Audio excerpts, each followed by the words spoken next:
मुझे जरा तस्वीरें दिखानी है जहां पर योगी आदित्यनाथ जेपी नड्डा से इस वक्त मुलाकात करने के लिए पहुंचे। तस्वीरें जरा रखेंगे। अब से थोड़ी देर पहले मैंने आपको खबर दी थी, जेपी नड्डा के आवास पहुंचे योगी आदित्यनाथ, और ये देखिए तस्वीरें हैं सामने जहां पर जेपी नड्डा से मुलाकात योगी आदित्यनाथ की इस वक्त चल रही है।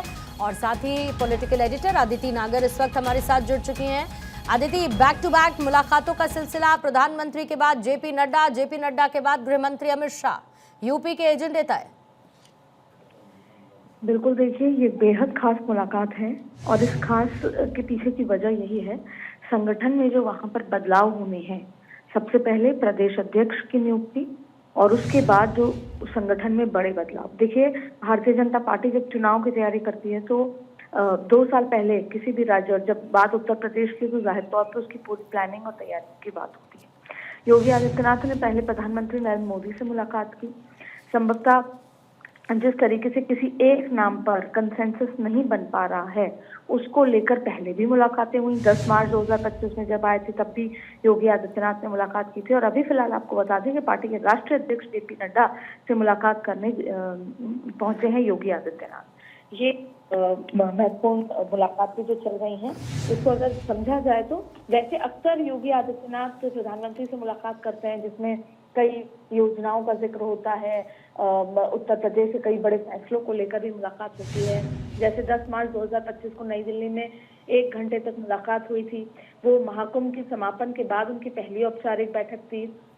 अब देखिए, आगामी कैबिनेट विस्तार की योजना पर भी बातचीत हो सकती है। सबसे बड़ा कि जो जयपुर जो एयरपोर्ट प्रगति है, उस समय उसको लेकर भी बातचीत हुई थी।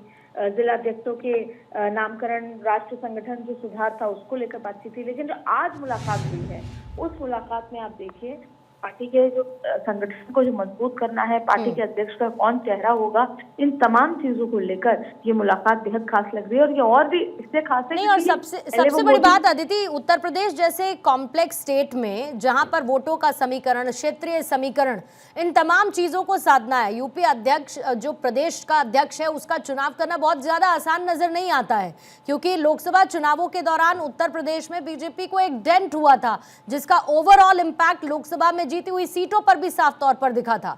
ऐसे में फूंक फूंक कर कदम रखने की जरूरत बीजेपी के लिए जाहिर तौर पे, और इसको लेकर विचार विमर्श जो है लंबे समय से चल रहा है। और इस बार उम्मीद की जा रही थी कि राष्ट्रीय अध्यक्ष के नाम की घोषणा से पहले उत्तर प्रदेश के प्रदेश अध्यक्ष के नाम की घोषणा हो जाएगी, जो कि होता नजर नहीं आ। 2027 में चुनाव है, तो ये जो आप जिस सोशल इंजीनियरिंग का जिक्र कर रही हैं, सामाजिक इंजीनियरिंग जो कई बार की जाती है, उन तमाम चीजों के मद्देनजर और उसको देखकर भी अब आप देखिए कि कैबिनेट विस्तार का भी बात है। तो ये तमाम सोशल इंजीनियरिंग के लिहाज से बेहद खास है। 2 साल का समय बचा है और उससे पहले बहुत सारे बड़े फैसले होने हैं। खुद बिहार के चुनाव में जब अगस्त में खत्म हो जाएगा मानसून सत्र, उसके बाद सबकी ड्यूटी बिहार चुनाव में लगेगी। योगी आदित्यनाथ को भी बिहार जाना है, दौरे करने होंगे कई ऐसी जगहों पर जहां प्रचार करना होगा। लेकिन उससे पहले खास हो जाता है कि पार्टी का अध्यक्ष कौन होगा, और उसी को लेकर फिलहाल इस समय जेपी नड्डा के आवास पर चर्चा चल रही है। भूपेंद्र चौधरी के रिपीट होने के अदिति कितने चांसेस आपको नजर आते हैं सभी समीकरणों के लिहाज से? देखिए, जिस तरह से सोर्सेस की बातें हैं, भूपेंद्र चौधरी के रिपीट होने की चर्चाएं जरूर थी, पर ऐसा होता नजर नहीं आ रहा, क्योंकि भारतीय जनता पार्टी सोच रही है कि एक नयापन भी देना है और कार्यकर्ताओं को एक उत्साह भी देना है, एक मैसेज देने की भी कोशिश करनी है।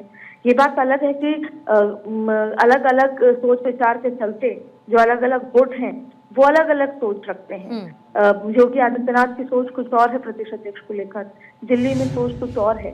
तो जाहिर तौर पर इन सभी पर बैलेंस बनाने के लिए ये बैठक इंपॉर्टेंट मानी जा रही है। और जहां तक बात भूपेंद्र चौधरी के रिपीट होने की बात है, तो संभवतः चर्चा जरूर हुई, पर ऐसा होता नजर नहीं।